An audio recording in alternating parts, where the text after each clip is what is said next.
ప్రజలు కూడా బాధ్యత పెడదామా? ప్రతి వారం నెలకు ఒక రోజు ఒక పూట పెట్టాలి సార్. ప్రజలకు కూడా స్వచ్ఛ భారత్ పెట్టాలి సార్. ప్రజలతో కూడా అజ్జాను మరి ఇప్పుడు ఎండలు గట్టుకునే కదా సార్. ఉండే సార్. ఉదయం పూట ఒక పూట ఉదయం పూట ప్రజలతో కూడా మనం స్వచ్ఛ భారత్ చేపిస్తే మన పరిసరాలు మన పరిశుభ్రంగా ఉంటాయి సార్. అంటే దీన్ని వెనకాల వెళ్ళే కష్టం కూడా తెలుస్తుందేమో.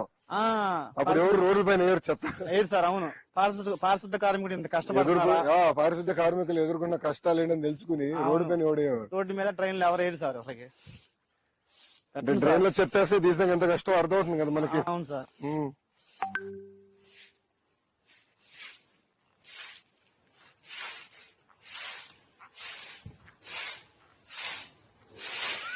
ఇప్పుడు మనకు కావాల్సిన ఎక్విప్మెంట్ అంతా సరిపోతుందా?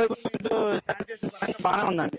ఆటోలు ఉన్నాయి, ట్రాక్టర్స్ ఉన్నాయి సార్, పనిముట్లు ఉన్నాయి, బిన్స్ గానీ అదే మనం అన్ని తెప్పించాము. అన్ని ఉన్నాయి సార్. మాకు మాస్క్ ఇంకేం చేయాలి?